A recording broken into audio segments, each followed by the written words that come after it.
Good afternoon, everyone. It is now 3:30 and we'll get started. I will call the Infrastructure, Transportation and Safety Subcommittee to order. Are there any disclosures of pecuniary interest or the general nature thereof? Seeing none, moving on to item number 3 is delegations. We have none scheduled. Item number 4 is report of the Director of Infrastructure and Development Services. And 4.1 is the Guelph Street no parking review. Mr. Kukla, did you want to go over that report real quick? Yes, good morning. Thank you, Chair. Essentially, in cleaning up some of the transportation and parking bylaws, it was noticed previously that some of the streets were missing signage last year. And in doing so, the engineering department replaced many locations where signage was missing, and this included Guelph Street. Upon doing so, the engineering department was informed by the residents that effectively those signs haven't been in place in years. And when looking into it further, could find not a good reason why we couldn't lift the no parking signage on the south side anyway. So we reached out to Parks, Transit in the Public Works Division and saw no reason why to lift it at least on the one side to allow the residents to invite their neighbors over for dinner and that kind of thing. We decided to process this bylaw to alleviate that no parking on that one side. Thank you. Are there any questions? Seeing none, we do have a staff recommendation there moved by Councillor Burback. Any other questions? Seeing none, all in favor?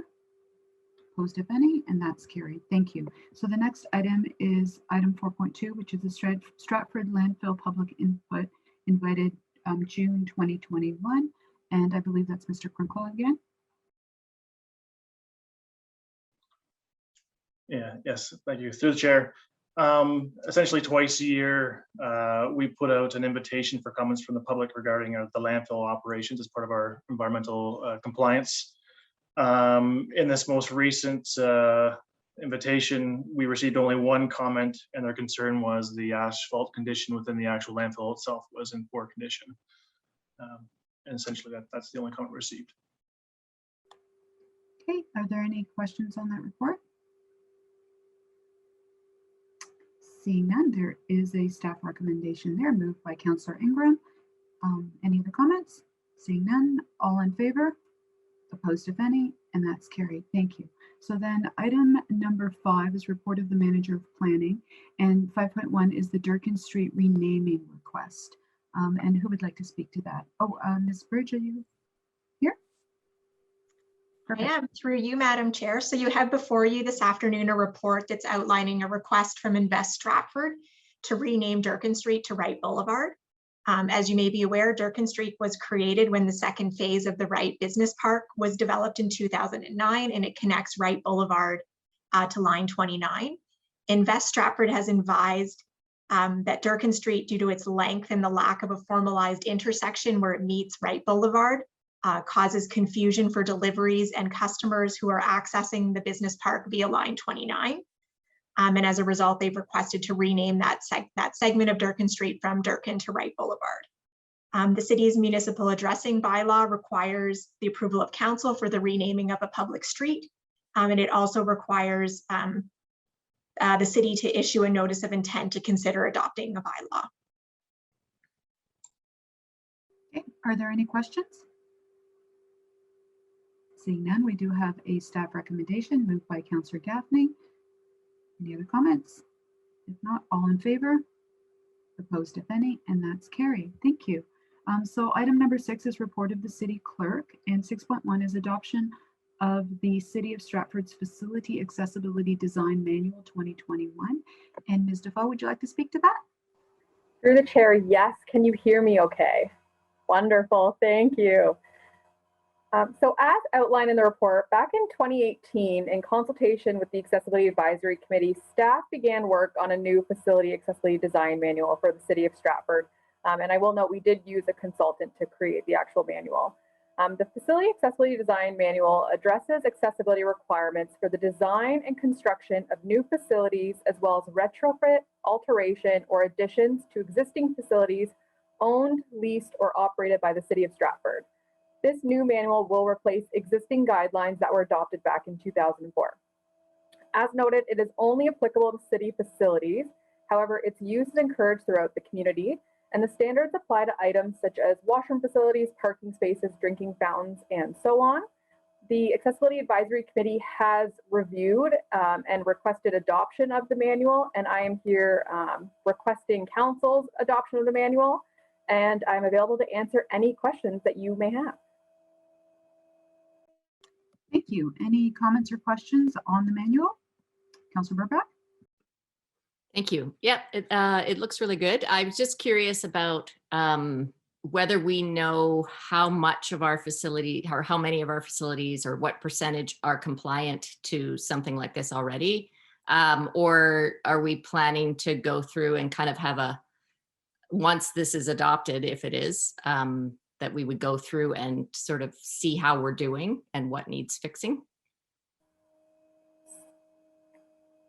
So through the chair, this would be applicable to any new projects or any updates to existing facilities.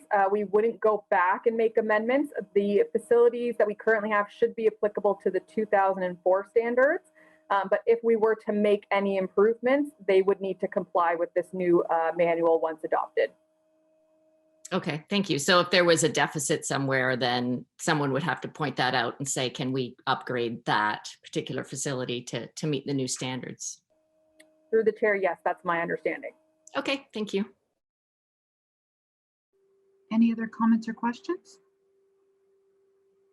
I was just going to say, I really liked how comprehensive it was, and it covers a lot of different items that, as someone who had a concussion from walking into a sliding door that was just recently brilliantly cleaned, it was a little, you know, some of the things that we don't think about, but that are challenges. So I really like the comprehensive nature of it. There were a couple little typos that I'm going to send to staff that I found, but I mean, a couple typos in 130 pages is nothing, but I thought it was really well done. So thank you to everyone involved. Councillor Gaffney? Are you moving? Yes, sorry. Yes, Madam Chair. Okay, so that's been moved. Any other comments or questions? Seeing none, all in favor? Opposed, if any, and that's carried. Thank you. And so We've lost you, Madam. Better. There we go. Sorry. Switching between screens catches me sometimes, even after a year and a half. So the next item on the agenda is the capital project update. There was a written update circulated to subcommittee this morning. Maybe if the director could just go through some of the highlights, and then we can take some questions.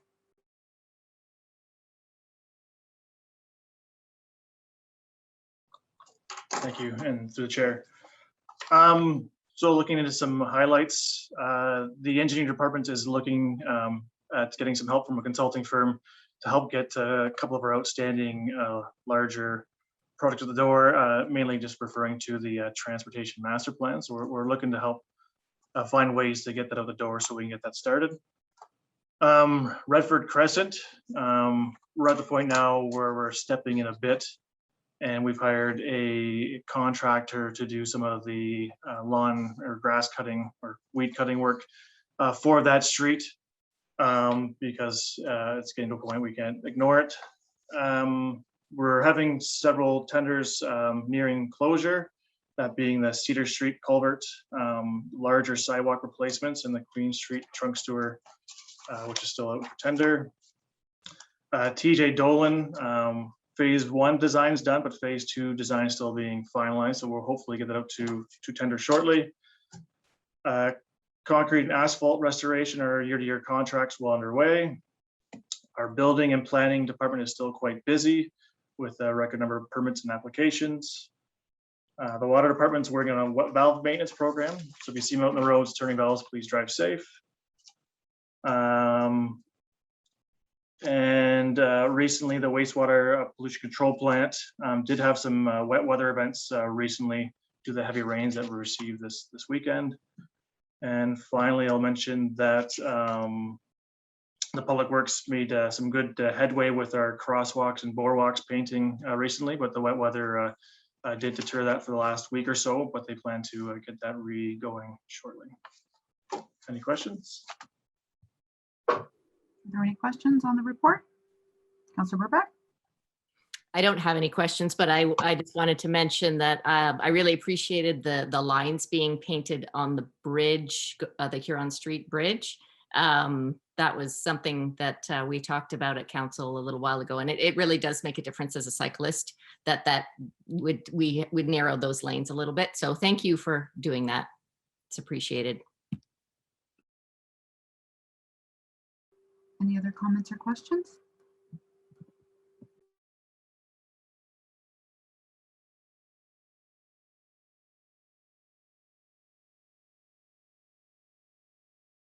Okay, if we don't have anything else, the item number 8 is the advisory committee and outside board minutes. We don't have any. And the next subcommittee meeting will be July 28th at 3:30. So the last item is adjournment. So motion to adjourn, Councillor Burbeck. Oh, we don't need a seconder. All in favor? Thank you very much, everyone. Have a nice day.